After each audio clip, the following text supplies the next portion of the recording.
सभी साथियों को राम राम नमस्कार। उम्मीद करता हूं आप सभी बहुत ही बढ़िया होंगे। तो 2025 में आप सभी के लिए एक बहुत ही शानदार सी वैकेंसी आ चुकी है जिसमें ऑल ओवर इंडिया से कोई भी male and female candidate form apply कर सकता है। क्वालिफिकेशन बहुत ही कम है और सिलेक्शन प्रोसेस भी काफी बढ़िया है। इसमें कोई फिजिकल का क्राइटेरिया नहीं है, यानी आपकी कितनी भी लंबाई है, चेस्ट वगैरह का कोई क्राइटेरिया नहीं है। साथ ही में ना कोई रनिंग होती है, ना कोई हाई जंप, ना कोई लॉन्ग जंप। केवल रिटन एग्जामिनेशन के बेसिस पे आपका पूरा प्रोसेस होगा।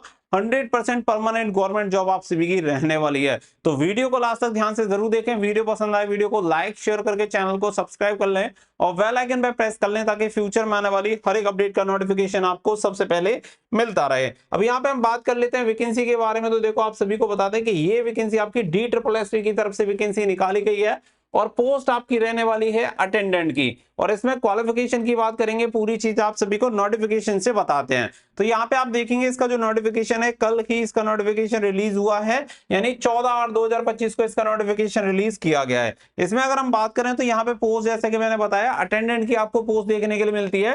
टोटल नंबर ऑफ वैकेंसी है 334। तो 334 पोस्ट के लिए वैकेंसी रहेगी और ये DSSS की तरफ से जरूर वैकेंसी है, लेकिन इसके लिए ऑल ओवर इंडिया से कोई भी कैंडिडेट अप्लाई कर सकता है।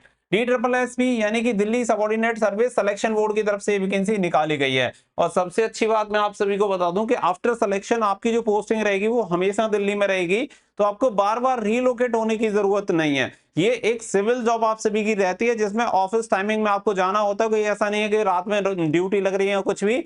आराम से 10 to 6 वाली जॉब आप सभी को मिलती है। बाकी के जितने हॉलीडेज वगैरह होते हैं वो सभी यहाँ पे आपको देखने के लिए मिलते हैं। तो one of the best job आप सभी के लिए रह सकती है, क्योंकि फ्यूचर में आप इस जॉब में रहकर किसी अन्य एग्जामिनेशन की तैयारी भी कर सकते हैं, क्योंकि दिल्ली में बहुत सारी अपॉर्चुनिटीज आपको मिल जाती हैं। अब यहाँ पे वैकेंसी के बारे में बताया गया, तो सबसे पहले मैं बात कर लूं कि फॉर्म कब से अप्लाई होंगे। तो इसके ऑनलाइन एप्लीकेशन जो फॉर्म स्टार्ट होंगे वो 26/8/2025 से स्टार्ट होंगे और फॉर्म भरे जाएंगे 24 सितंबर 2025 तक रात के 11:59 तक आप इसके लिए फॉर्म अप्लाई कर सकते हैं। अब इसके अलावा यहाँ पे आप पोस्ट देखेंगे तो यहाँ पे आपको देखने के लिए मिल जाएगा, जैसे कि आपका यहाँ पे कोर्ट अटेंडेंट हो गया, इसके अलावा यहाँ पे रूम अटेंडेंट हो गया और सिक्योरिटी अटेंडेंट की वैकेंसी आपको देखने के लिए मिल जाती है। अब आगे बढ़ते हैं तो यहाँ पे आपको ये दिल्ली हाई कोर्ट में ये वैकेंसी देखने के लिए मिलेंगी। जो सभी वैकेंसीज हैं वो दिल्ली हाई कोर्ट में है और दिल्ली हाई कोर्ट में पोस्ट आपको बता दी गई है, जैसे कोर्ट अटेंडेंट हो गया, कोर्ट अटेंडेंट एस हो गया यहाँ पे, फिर इसके अलावा अटेंडेंट सिक्योरिटी अटेंडेंट हो गया। तो इस तरीके से वैकेंसी निकाली गई है। टोटल मिला के 334 ये वैकेंसी हो जाती है आपकी। अब यहाँ पे डिटेल्स आप सभी को ऑलरेडी दे दी है। अब इसके अलावा यहाँ पे आप सभी को बताया गया है कि इसका जो सिलेक्शन प्रोसेस होता है, एक कॉमन एग्जामिनेशन होता है और इसके अलावा एक इंटरव्यू आप सभी का होता है। तो जनरली आपने हाई कोर्ट की जो वैकेंसीज देखी हुई होंगी, इनमें ज्यादातर इंटरव्यू का प्रोसेस जरूर ऐड किया जाता है, चाहे कितनी भी छोटी वैकेंसी हो। अब यहाँ पे आगे बढ़ते हैं और आगे बताते हैं इसके प्रोसेस के बारे में, क्या क्या क्या क्वालिफिकेशन क्राइटेरिया आपका होना चाहिए। अब देखो, यहाँ पे जैसे कि कोर्ट अटेंडेंट हो गया या सिक्योरिटी अटेंडेंट हो गया, इन सभी का जो क्राइटेरिया है वो सेम है, लेकिन अलग अलग आपको देखने के लिए मिलता है। सबसे पहली बात, यहाँ पे नंबर ऑफ वैकेंसी अलग अलग देखने के लिए मिलेंगी। एजुकेशन क्वालिफिकेशन जो होनी चाहिए वो 10वीं पास आप होने चाहिए। अगर आपने 10वीं पास किया हुआ है तो आप इसके लिए अप्लाई कर सकते हैं। साथ ही में अगर इसके समकक्ष और कोई क्वालिफिकेशन है तो भी अप्लाई कर सकते हैं, या फिर आपने केवल ITI किया हुआ है तब भी आप इसके लिए फॉर्म अप्लाई कर सकते हैं। यानी कि चाहे आप 10th पास हो या इसके समान कोई भी और क्वालिफिकेशन है तब भी, या फिर आपने ITI किया है तब भी आप इसके लिए फॉर्म अप्लाई कर सकते हैं। कोई डिजायरेबल, कोई एसेंशियल, कोई क्वालिफिकेशन एक्सपीरियंस वगैरह आपको कुछ भी नहीं चाहिए। अब एज लिमिट की बात आती है तो एज लिमिट आपकी 18 साल होनी चाहिए और मैक्सिमम होनी चाहिए 27 साल। तो 18 से 27 साल तक के कैंडिडेट अप्लाई कर सकते हैं। 1 जनवरी 2025 से आपकी उम्र की गणना की जाएगी। बाकी का जो रिलैक्सेशन मिलता है आपको कैटेगरी के अकॉर्डिंग यहाँ पे छूट दी जाती है, जैसे OBC 3 साल, SC ST को 5 साल की छूट मिल जाती है। आगे बढ़ते हैं तो डिपार्टमेंट तो यहाँ पे दिल्ली हाई कोर्ट ही आपका रहेगा, बस पोस्ट यहाँ पे चेंज हो जाती है, क्वालिफिकेशन आपकी सेम रहेगी।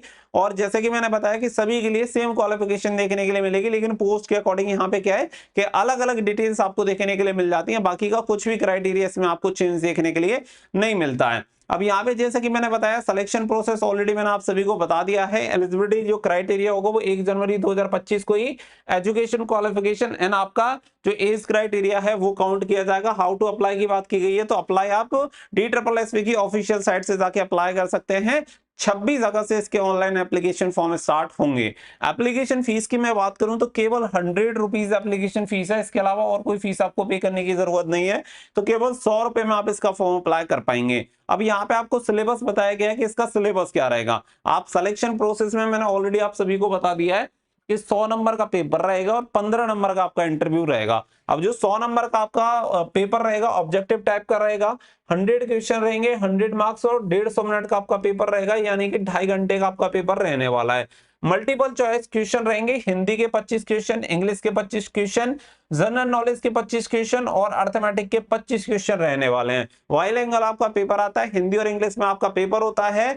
यहाँ पे 25% यहाँ पे यानी कि 0.25 की आपकी नेगेटिव मार्किंग होती है। प्रत्येक गलत उत्तर के लिए आपका 0.25 अंक आपके डिडक्ट कर लिए जाते हैं। तो ये जो क्राइटेरिया है वो आपको बता दिया गया है। साथ ही में मिनिमम यहाँ पे जो क्वालिफाइंग मार्क्स रखे गए हैं वो आप देख लो कि जनरल कैटेगरी को कम से कम 50 नंबर लेके आने पड़ेंगे, तभी आप क्वालिफाई माने जाओगे। SC ST OBC कैंडिडेट हैं तो 45 नंबर पे आप क्वालिफाई कर जाओगे। मिनिमम 45% आपकी होनी चाहिए, मतलब मार्क्स इतने होने चाहिए। इंटरव्यू की अगर हम बात करें तो 15 नंबर का आपका इंटरव्यू होगा और यहाँ पे कोई भी मिनिमम क्वालिफाइंग मार्क्स का क्राइटेरिया नहीं है, यानी ऐसा जरूरी नहीं है कि 15 में से आपको 10 लेके आने पड़ेंगे या 8-7, ऐसा कोई क्राइटेरिया तय नहीं किया गया है। बस यहाँ पे क्या है कि आपका इंटरव्यू होगा और फाइनल मेरिट बनेगी दोनों को जोड़ के, यानी कि 115 नंबर पे आपकी मेरिट बनेगी। अब 115 नंबर में जिसके ज्यादा होंगे, जिसे जितने ज्यादा मिलेंगे उसे उतना ज्यादा बेनिफिट होगा, लेकिन कोई मिनिमम क्वालिफाइंग क्राइटेरिया नहीं है कि अगर आप इतने नंबर लाए तो आप फेल हो जाओगे।